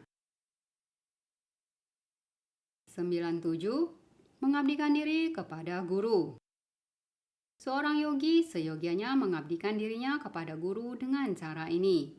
Bante, saya menyerahkan diri ini, jasmani dan batinku, kepada Bante. Bagi seseorang yang belum mengabdikan dirinya demikian, akan bersifat tidak mengindahkan koreksi, sulit dinasihati, dan tidak mau menerima nasihat. Ia mungkin pergi kemana ia suka tanpa meminta izin dari guru. Akibatnya, sang guru tidak membantunya, baik dengan barang-barang kebutuhan, misalnya jubah maupun dhamma, misalnya memberikan nasihat dan melatihnya dalam buku-buku meditasi. Karena gagal mendapatkan dua jenis bantuan ini, amisa dan dhamma, ia tidak menemukan landasan dalam ajaran, dan segera ia akan terjerumus ke dalam perbuatan-perbuatan buruk atau kehidupan awam. Akan tetapi jika ia telah mengabdikan dirinya kepada guru, guru mungkin mempunyai wewenang untuk menasihatinya dan ia tidak akan bersifat tidak mengindahkan koreksi. Ia tidak berkeliaran sesukanya, ia mudah dinasihati dan ia hidup berkumpul dengan guru. Ia memperoleh dua bantuan dari guru dan mencapai perkembangan, kemajuan, dan pencapaian dalam ajaran. 98. Keinginan yang tulus dan tekad yang tulus. Seorang meditator seyogianya memiliki 6 jenis keinginan yang baik dan tulus karena seseorang yang berkeinginan demikian akan mencapai salah satu dari 3 jenis pencerahan, yakni jalan kebijaksanaan seorang arahat atau sawaka bodhi, jalan kebijaksanaan seorang Buddha diam atau paceka bodhi, dan jalan kebijaksanaan seorang Buddha yang mencapai penerangan sempurna atau sama sambodhi. Keenam jenis keinginan disebutkan demikian. 6 jenis keinginan yang menuntun pada matangnya pencerahan dari mereka yang perlu dicerahkan. Dengan keinginan akan ketiada serakahan atau aloba. Mereka yang perlu dicerahkan melihat keburukan dalam keserakahan. Dengan keinginan akan ketiada bencian atau adosa. Mereka melihat keburukan dalam kebencian. Dengan keinginan akan tiadanya kegelapan batin atau amoha, mereka melihat keburukan dalam kegelapan batin. Dengan keinginan akan pelepasan duniawi, mereka melihat keburukan dalam kehidupan berumah tangga. Dengan keinginan akan kesunyian, mereka melihat keburukan berkumpul dengan orang-orang. Dengan keinginan akan pembebasan dari lingkaran kelahiran kembali atau samsara, mereka melihat keburukan dalam semua jenis kelahiran dan kehidupan-kehidupan mendatang. Seorang yogi seyogianya memiliki keinginan yang tulus dalam 6 jenis ini, karena para pemasuk arus atau sotapana yang kembali sekali lagi atau sakadagami, yang tidak kembali lagi atau anagami, arahat, paceka Buddha, dan sama sambuddha Baik pada masa yang lampau, masa yang akan datang, maupun masa sekarang, semuanya mencapai masing-masing pencapaian khusus ini dengan menggunakan 6 jenis keinginan yang sama ini. Selanjutnya, seorang meditator seyogianya sepenuh hati bertekad pada konsentrasi. Ia seyogianya menghargai konsentrasi dan berkeinginan akan konsentrasi. Ia seyogianya bertekad pada nibbana. Ia seyogianya menghargai nibbana dan berkeinginan akan nibbana. Bila meditator memiliki keinginan yang tulus demikian dan sepenuh hati bertekad, sang guru yang bisa menembus batinnya akan mengetahui wataknya dan memberikannya sebuah objek meditasi yang cocok. Jika sang guru tidak bisa menembus batinnya, ia akan menanyai yogi pertanyaan-pertanyaan yang berkaitan untuk mengetahui wataknya dan memberikan objek meditasi yang cocok. 10. 5 rintangan atau musuh atau niwarana. 5 rintangan yang dikenal dengan niwarana mengotori, merendahkan kualitas, memengaruhi, dan menghasut batin menjadi gelisah, ragu-ragu, dan mengembara dari satu objek indera ke yang lain. 5 rintangan itu membuat kita lengah dan lupa untuk melakukan perbuatan-perbuatan bajik. 5 rintangan itu menghalangi dan mencegah timbulnya pikiran-pikiran bajik, perbuatan-perbuatan bajik, jana, dan maga. Jadi, 5 rintangan itu adalah musuh-musuh terbesar kita. Kita harus berjuang melawan rintangan-rintangan itu sepanjang waktu untuk menekan rintangan-rintangan itu dan mengenyahkannya dari batin. Rintangan-rintangan itu dianggap sebagai faktor-faktor batin yang tidak bermoral atau akusala cetasika sebagai berikut ini. 1. Kamacanda, nafsu indriawi atau keserakahan atau loba. Ini memengaruhi batin sepanjang waktu untuk haus akan kesenangan indriawi dan mengembara dari satu objek indera ke yang lain. 2. Vyapada, niat jahat, kemarahan, atau kebencian atau dosa. Ini menguasai dan membakar batin saat batin menyimpan kemarahan, kebencian, duka cita, kesedihan, kecemasan, ketidakpuasan, dan sebagainya. 3. Tinamida, lamban dan malas. Ini membuat batin tumpul, murung, tidak aktif, malas, dan mengantuk. 4. Udhaca kukuca, kegelisahan dan penyesalan. Ini membuat batin gelisah, gugup, dan menyesal atas kesalahan yang dilakukannya. 5. Wicikica, keraguan-raguan atau kebingungan. Ini membuat batin ragu-ragu, tidak tegas, dan bingung yang merintangi pikiran-pikiran bajik dan perbuatan-perbuatan bajik. Dalam perumpamaan yang indah diberikan Buddha di dalam Anguttara Nikaya dan juga di dalam Mahawaga Samyutta, Sangha Rawa Sutta. Nafsu indriawi diumpamakan dengan air yang bercampur dengan macam-macam warna. Niat jahat diumpamakan dengan air yang sedang mendidih. Lamban dan malas diumpamakan dengan air yang bercampur dengan lumut. Kegelisahan dan penyesalan diumpamakan dengan air yang terguncang dan teraduk oleh angin. Dan keraguan-raguan diumpamakan dengan air yang keruh dan berlumpur. Sama seperti air yang demikian, seseorang tidak bisa melihat bayangannya sendiri. Demikian pula dengan munculnya salah satu dari 5 rintangan batin apapun ini. Seseorang tidak bisa melihat dengan jelas kebaikannya, ataupun kebaikan orang lain, ataupun kebaikan dari kedua-duanya. 11. 5 kekuatan atau kecakapan, bala dan indria.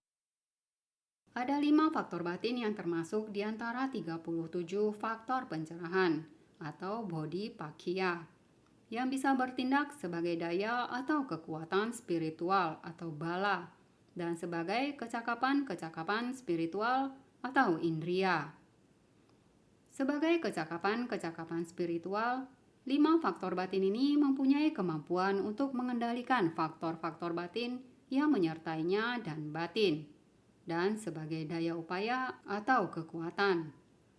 5 faktor batin ini dapat berdiri kokoh dan tak terguncangkan terhadap kekuatan yang berlawanan. Jadi, jika kita menjaga dan mengembangkan kekuatan-kekuatan ini yang merupakan kualitas-kualitas bawaan kita, maka kita bisa berhasil melawan musuh-musuh yang disebut rintangan-rintangan atau niwarana. Yang pertama adalah sada, keyakinan atau kepercayaan terhadap 3 mestika, hukum kama, dan latihan mulia.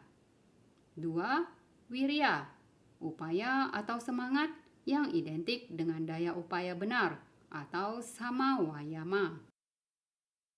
3. Sati, kesadaran yang identik dengan kesadaran benar atau sama sati.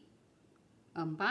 Samadhi, konsentrasi atau kemanunggalan batin, sama dengan konsentrasi benar atau sama samadhi. 5.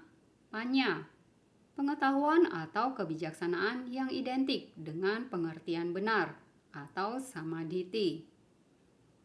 Kita bisa melihat bahwa wirya, sati, dan samadhi adalah 3 faktor dari jalan mulia berluas 8 yang merupakan latihan konsentrasi atau samadhi sikha. Sangat penting untuk mengembangkan 3 faktor ini untuk mencapai konsentrasi benar.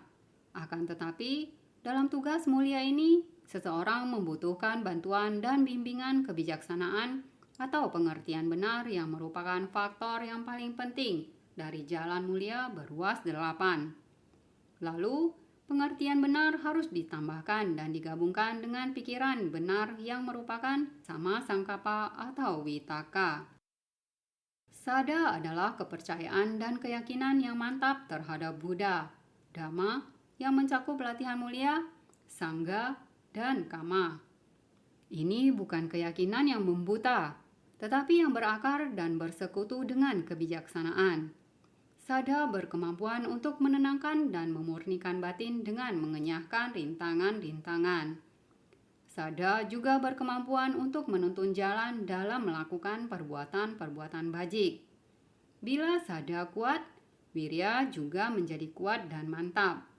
Sada bisa dikembangkan sampai tahap dan daya upaya terkonsentrasi yang tak tergoyahkan dari seseorang yang bertekad. Biarlah saya menciut sampai kulit dan tulang. Biarlah darah dan daging saya mengering. Biarlah hidup saya berakhir. Tetapi saya tidak akan berhenti sampai saya berhasil.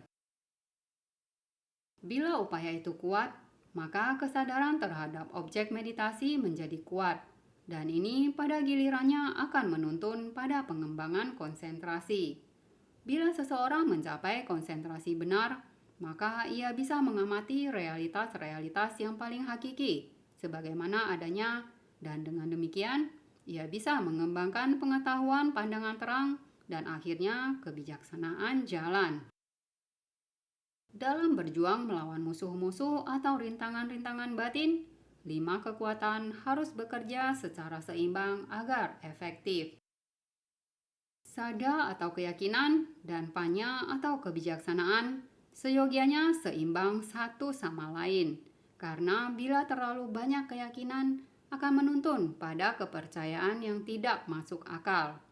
Terlalu banyak pertanyaan dan kritik dengan kebijaksanaan tidak akan menuntun pada konsentrasi. Demikian pula wirya atau upaya dan samadhi atau konsentrasi seyogianya seimbang satu sama lain. Karena terlalu banyak upaya dan konsentrasi yang lemah akan menuntun pada kegelisahan batin. Sedangkan upaya yang lemah dan konsentrasi yang berlebihan akan menuntun pada keadaan mengantuk. Sati atau kesadaran tidak perlu diseimbangkan dengan kekuatan apapun. Semakin tinggi kesadaran akan semakin baik. 12. 5 sifat yang sangat penting. Pada Niyangga. Seorang meditator seyogianya memiliki sifat-sifat utama yang sangat penting berikut ini, sesuai dengan sabda Buddha di dalam Sutta Pattaya 57 dan Anguttara Nikaya Pancaka Nipata pada Niyanga Sutta. Pertama, sada, keyakinan dan kepercayaan kepada tiga mestika dan latihan mulia. Kedua, apabadata, kesehatan yang baik dengan kemampuan untuk mencerna makanan dengan baik.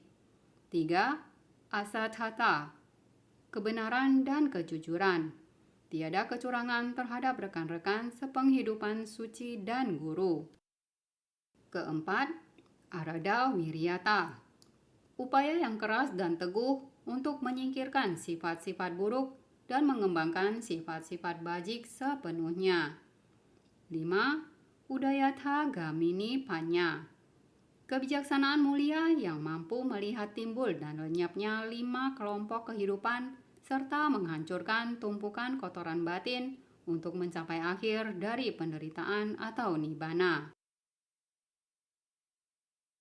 13. 5 faktor jhana. Jhana, penyerapan meditasi, adalah gabungan dari 5 faktor jhana. Faktor-faktor ini adalah faktor-faktor batin atau cetasika yang bersekutu dengan batin yang bermoral dan yang tidak bermoral. Di dalam meditasi, batin yang bermoral dikembangkan berulang-ulang dan ini mengandung faktor-faktor jhana. Pada mulanya, faktor-faktor ini tidak kuat. Tetapi faktor-faktor ini menjadi lebih kuat dengan berkembangnya meditasi. Bila faktor-faktor jhana ini dikembangkan sepenuhnya, faktor-faktor jhana ini menjadi sangat kuat dan membuat batin tetap terpusat pada satu titik pada objek meditasi. Sehingga kemanunggalan batin, yakni jhana, terbentuk. 5 faktor jhana adalah sebagai berikut. 1. Vitaka, pengerahan batin awal yang mengarahkan batin pada objek indera, juga diterjemahkan sebagai batin yang diarahkan. Ini mencegah timbulnya kelambanan dan kemalasan. 2. Wicara, pengerahan batin yang terus-menerus yang terus mengarahkan batin pada objek indera berulang-ulang sehingga seseorang mengamati objek itu melalui batin secara menyeluruh. Juga diterjemahkan sebagai perhatian batiniah yang menyeluruh. Ini mencegah timbulnya keraguan-raguan. 3. Piti, kegiuran, keriangan, atau ketertarikan yang menyenangkan pada objek indera. Ini mencegah timbulnya niat jahat. 4. Wedana, perasaan atau sensasi yang terjadi dalam 5 jenis. 2 jenis yang terjadi dalam jhana adalah sukha, perasaan senang atau yang menggembirakan, kegembiraan atau kebahagiaan, dan upekha, perasaan netral, yakni perasaan yang bukan menyenangkan pun bukan yang menyakitkan. Sukha mencegah timbulnya kegelisahan dan penyesalan. 5. Ekagata, samadhi atau konsentrasi atau kemanunggalan batin. Ini mencegah timbulnya nafsu. Dalam meditasi Patawi Kasina atau objek meditasi apapun yang lain, Vitaka mengarahkan batin pada objek meditasi dan untuk sementara mencegah timbulnya kelambanan dan kemalasan. Wicara mengarahkan batin pada objek meditasi berulang-ulang, mengamati objek secara menyeluruh. Ini untuk sementara mencegah timbulnya keraguan-raguan atau wicikica. Piti mengembangkan kegiuran dan ketertarikan yang menyenangkan pada objek meditasi. Ini untuk sementara mencegah timbulnya niat jahat. Piti juga merupakan pendahuluan dari sukha atau perasaan senang. Piti menimbulkan ketertarikan pada objek, sedangkan sukha memungkinkan seseorang untuk menyukai objek. Sukha menahan batin untuk bertahan lebih lama pada objek karena kebahagiaannya. Ini untuk sementara mengenyahkan kegelisahan dan penyesalan, atau udaca dan kukuca. Ekagata menyatukan cita dan faktor-faktor batin yang menyertainya atau cetasika. dan memusatkannya pada objek indera untuk mencapai kemanunggalan batin. Ini untuk sementara mencegah nafsu indriawi atau kamacanda menghasut batin. Ketika rintangan-rintangan atau niwarana reda untuk sementara, batin tidak mengembara dari objek meditasi sesering sebelumnya. Karena faktor-faktor jhana tumbuh kuat, maka seseorang bisa mengendalikan batinnya lebih baik dan lebih baik lagi. Ia akan memperhatikan piti berkembang kuat dalam 5 tahap. 1. Kudaka piti. Kegiuran yang menggetarkan yang menyebabkan tubuh bergetar. 2. Khanika piti. Kegiuran sementara yang mengalir dari kepala ke ujung kaki seperti cahaya kilat. 3. Okantika piti. Hujan kegiuran seperti gelombang besar di pantai. 4. Ubega piti. Kegiuran yang mengangkat yang bisa mengangkat seseorang untuk mengapung di udara. 5. Parana piti.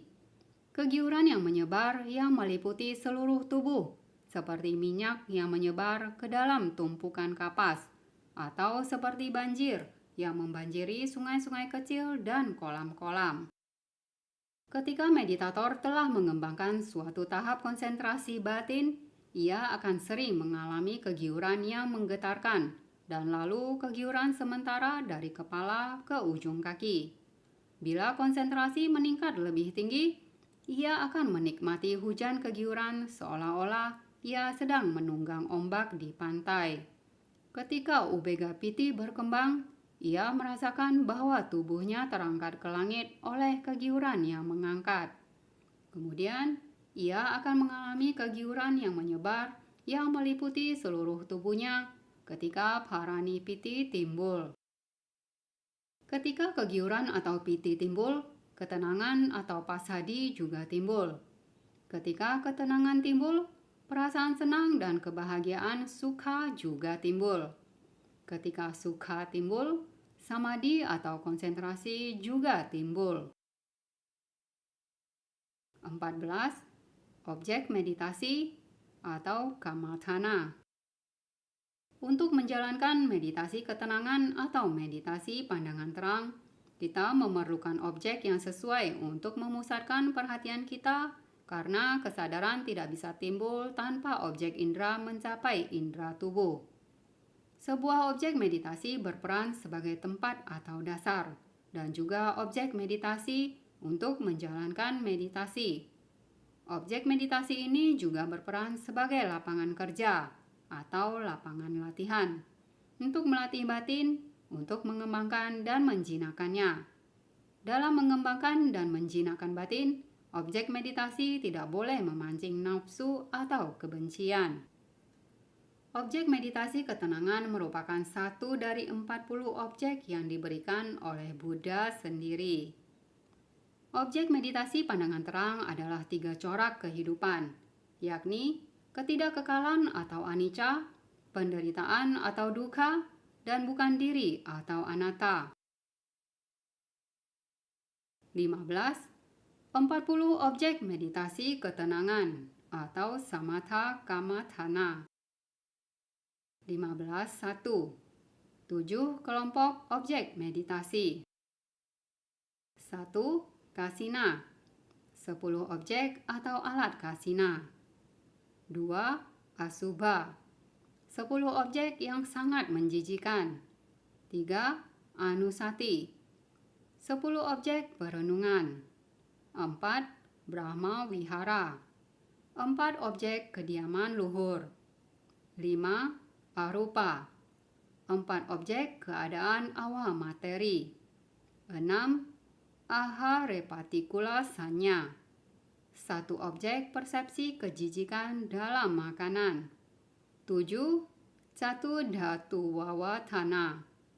1 objek yang menentukan 4 unsur pokok. 10 kasina. Kasina berarti seluruh atau lengkap.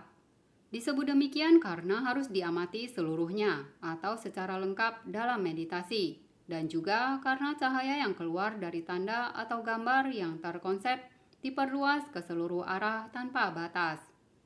Karena harus diamati seluruhnya, bentuk kasina seyogianya bundar dengan diameternya sama dengan 1 jengkal atau 4 jari, yakni kira-kira 1 kaki, 12 inci atau lebih kurang 30,48 cm. Jika diamati dari jarak 2,5 hasta atau 3 kaki, 9 inci. Kasina terdiri dari 1. Pathawi kasina, kasina tanah. 2. Apo kasina, kasina air. 3. Tejo kasina, kasina api. 4. Wayo kasina, kasina udara. 5. Nila kasina, kasina biru. 6. Pita kasina, kasina kuning. 7. Lohita kasina, kasina merah. 8. Odata kasina, kasina putih. 9. Aloka kasina, kasina cahaya. 10. Akasa kasina, kasina ruang. Dengan meditasi pada sebuah kasina, seseorang bisa mengembangkan 5 rupa wacara jana dan kemudian melanjutkan untuk mengembangkan 4 arupa wacara jana. Setelah mencapai semua jana ini dengan semua kasina, ia bisa berlatih lebih lanjut untuk mengembangkan 5 kekuatan gaib atau lokia abinya. 10 jenis kejijikan atau asubha. 10 jenis kejijikan ini merujuk pada 10 tanda kejijikan atau 10 jenis mayat yang mungkin ditemukan di beberapa kuburan atau tanah perkuburan atau medan perang, tempat mayat-mayat tidak dikubur atau dikremasi, dan tempat yang sering dikunjungi hewan-hewan pemakan daging seperti anjing, rubah, serigala, dan burung herring. Pada saat ini, jenis mayat apapun yang menunjukkan sifat yang menjijikan dari tubuh adalah objek yang sesuai untuk meditasi. Orang-orang awam biasanya sangat kuat melekat pada tubuh mereka dan juga pada tubuh orang lain karena hawa nafsu atau raga. Cara terbaik untuk menekan hawa nafsu ini dan obat terbaik untuk menyembuhkan penyakit raga adalah asubha bhawana. Jadi ini adalah objek meditasi yang diwajibkan pada masa Buddha. 10 tanda kejijikan atau 10 jenis mayat adalah sebagai berikut. 1. Udu mataka, mayat busuk membengkak. 2. Winilaka, mayat hitam kebiru-biruan dengan perubahan warna yang tidak utuh. 3. Wipubaka, mayat bernanah dengan nanah yang sedang mengalir keluar. 7. Wichidaka, mayat yang terpotong di tengah. 5. Wikayitaka, mayat yang digerogoti. 6. Wikitaka, mayat yang berserakan. 7. Hatha wikitaka, mayat yang hancur dan berserakan. 8. Lohitaka, mayat yang berlumuran darah. 9. Puluwaka, mayat yang dipenuhi cacing. 10. Athika, kerangka. Di dalam asubha bhawana, konsentrasi tertinggi yang bisa dicapai adalah rupa wacara jana samadhi yang pertama. Meditasi ini mengembangkan persepsi kejijikan yang bisa mengenyahkan hawa nafsu atau raga. 10 perenungan atau anusati. Anusati berarti perenungan yang berulang-ulang atau pemusatan perhatian atau kesadaran yang terus-menerus. Di dalam Anguttara Nikaya Eka Dhammapali, Buddha berkata, "Oh biku, jika 1 dari 10 anusati dilatih dan dikembangkan berulang-ulang, menjadikannya suatu kebiasaan, maka hal itu akan menuntun pada kejemuan terhadap lingkaran kelahiran kembali yang tak ada ujung pangkalnya, pada pencampakan kemelekatan, pada penghentian dan penenangan hawa nafsu dan kotoran-kotoran batin lainnya, pada pandangan terang terhadap 3 corak kehidupan, pada pencerahan dari 4 kebenaran mulia, dan pada terwujudnya nibbana." 10 Anusati adalah: 1. Buddha Nusati, perenungan terhadap Buddha. 2. Dhamma Nusati, perenungan terhadap Dhamma. 3. Sangha Nusati, perenungan terhadap Sangha. 4. Sila Nusati, perenungan terhadap moralitas atau sila. 5. Caga Nusati, perenungan terhadap kemurahan hati atau caga. 6. Dewata Nusati, perenungan terhadap para dewata. 7. Marana Nusati, perenungan terhadap kematian. 8. Kayagata Sati, kesadaran terhadap 32 bagian tubuh. 9. Anapanasati, kesadaran terhadap nafas. 10. Upasama Nusati, perenungan terhadap kedamaian. 8 Anusati, yaitu nomor 1-7 dan nomor 10, akan mengembangkan batin sampai konsentrasi akses atau upacara samadhi. Kayagata Sati akan mengembangkan batin sampai rupa wacara jana pertama, dan Anapanasati akan mengembangkan batin sampai 5 rupa wacara jana. 4 Kediaman luhur atau Brahma Wihara. Brahma Wihara berarti kehidupan mulia atau kehidupan luhur atau kediaman luhur. Siapapun yang berada dalam keadaan penyerapan jana saat sedang melatih satu dari 4 Brahma Wihara dikatakan hidup mulia dan luhur seperti para Brahma, atau ia berada dalam kehidupan yang mulia dan luhur. 4 Brahma Wihara yaitu 1 Metta, cinta kasih. 2 Karuna, belas kasih. 3 Mudita, kegembiraan yang simpatik dan menghargai. 4 Upekha, keseimbangan.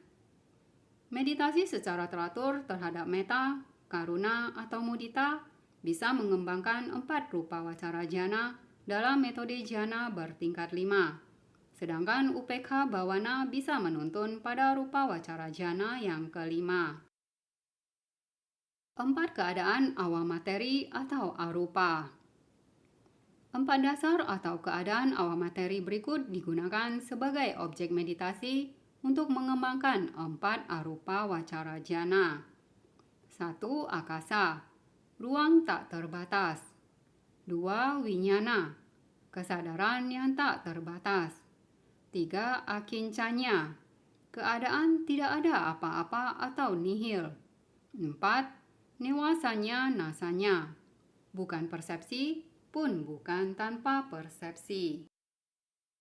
Dalam praktiknya, seseorang harus mengembangkan 5 rupa wacara jana terlebih dahulu dengan bermeditasi pada salah satu dari kasina, dan kemudian dengan membuat jana kelima sebagai dasar, dia beralih ke tingkat yang lebih tinggi pada 4 arupa wacara jana dengan bermeditasi pada arupa dalam urutan yang telah dijelaskan di atas.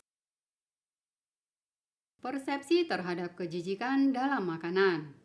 Ahare patikula sanya. Ahare berarti nutrisi atau makanan. Patikula berarti kejijikan. Dan sanya berarti persepsi. Jadi, ahare patikula sanya adalah meditasi yang bertujuan untuk mengembangkan persepsi kejijikan terhadap makanan. Persepsi ini akan meredakan kemelekatan terhadap makanan bagus atau rasa tanha. Mendefinisikan 4 unsur. Catu dhatu, wawatana. Catu dhatu berarti 4 unsur pokok, yaitu Pathawi, Apo, Tejo, dan Wayo. Wawatana berarti pengetahuan yang menunjukkan sifat unsur-unsur. 4 unsur pokok membentuk dasar dari semua fenomena keberadaan fisik. 4 unsur ini ada dalam setiap bagian dan partikel dari tubuh kita. Jadi, unsur-unsur ini harus ditunjukkan sifat-sifatnya melalui sifat-sifatnya yang jelas. Meditasi pada ahera patikulasanya dan catu dhatu wawatana menuntun pada konsentrasi yang mendekati upacara samadhi. 16. 6 jenis watak atau carita. Orang yang berbeda mempunyai watak atau kepribadian yang berbeda. 6 jenis watak yang perlu diperhatikan yaitu 1. Raga carita, watak serakah. 2. Dosa carita, watak kebencian. 3. Moha carita, watak kegelapan batin. 4. Sadha carita, watak keyakinan. 5. Budi carita, watak cerdas. 6. Vitaka carita, watak spekulatif. Sesuai dengan 6 jenis watak, maka ada 6 jenis orang yang perlu diperhatikan. Orang yang bersifat serakah, yang berwatak serakah, terbiasa dengan berpakaian rapi, menyukai parfum dan perhiasan, serta menuruti kesenangan indriawi. Orang yang bersifat membenci, yang berwatak membenci, biasanya mudah marah dan gampang marah, bahkan terhadap hal-hal yang sepele sekalipun. Orang yang bersifat kebodohan, yang berwatak kegelapan batin, biasanya bingung, kacau, dan bimbang dengan keraguan-raguan. Orang yang bersifat keyakinan, yang berwatak keyakinan, biasanya sangat saleh dan sering menghormati 3 mestika suci. Orang yang bersifat cerdas, yang berwatak cerdas, bergantung pada hal-hal yang masuk akal dan tidak akan mudah percaya. Orang yang bersifat pemikir, yang berwatak spekulatif, memikirkan ini dan itu tanpa banyak menyelesaikan. 17. Kesesuaian kamathana pada watak. Gabungan yang tepat dari watak dengan objek meditasi bermanfaat bagi pengembangan konsentrasi batin atau samadhi yang cepat. 1. Orang yang bersifat serakah dengan watak serakah, seyogianya melatih salah satu dari 10 tanda kejijikan atau asubha kamathana atau kayagata sati kamathana. Karena objek-objek meditasi ini bisa meredakan hawa nafsu dan nafsu secara efektif. 2. Orang yang bersifat membenci dengan watak membenci, seyogianya melatih 4 kediaman luhur atau Brahma Wihara Kamathana atau salah satu dari 4 kasina warna. Objek-objek meditasi ini murni dan menenangkan, serta bisa menggembirakan orang-orang yang melatihnya. 3. Orang yang bersifat kebodohan dengan watak kegelapan batin dan juga orang yang bersifat pemikir dengan watak spekulatif, seyogianya melatih anapanasati. Batin dari orang-orang ini gelisah dan kacau karena kegelisahan atau udaca, keraguan-raguan atau wicikica, dan pengerahan batin atau witaka. Di dalam anapanasati, nafas masuk dan nafas keluar harus diperhatikan dengan penuh kesadaran. Karena nafas masuk dan nafas keluar terjadi secara berirama, anapanasati bisa menahan batin dan menenangkan batin yang gelisah dengan cepat. Orang yang bersifat keyakinan dengan watak keyakinan seyogianya melatih Buddhanusati, Dhammanusati, Sanghanusati, Silanusati, Jaganusati, dan Dewatanusati. Keyakinan atau sadha dalam diri orang ini sudah kuat dan akan lebih menguat untuk memperoleh manfaat-manfaat besar dengan menjalankan anusati ini. 5. Orang yang bersifat cerdas dengan watak cerdas, seyogianya melatih Marana Nusati, Upasa Manusati, Ahare Patikula Sanya, atau Catudhatu Wawatana. Objek-objek meditasi ini dalam dan halus, sehingga objek-objek ini bisa mendorong dan menguatkan kebijaksanaan dari orang yang bersifat cerdas. 6. Objek-objek meditasi yang sesuai dengan semua jenis orang adalah kasina tanah, kasina air, kasina api, kasina udara, kasina cahaya, kasina ruang, dan 4 keadaan awam materi atau arupa. Gabungan di atas dibuat dalam bentuk pertentangan langsung dan kesesuaian sepenuhnya. Tetapi sebenarnya Tidak ada objek meditasi ataupun perkembangan yang bermanfaat yang tidak menekan keserakahan, kebencian, dan kegelapan batin, dan meningkatkan keyakinan, kesadaran, konsentrasi batin, kebijaksanaan, dan sebagainya. Bab 2 selesai. Silakan lanjut mendengarkan bab 3, Kasina Tanah. Terima kasih. Namo Buddhaya.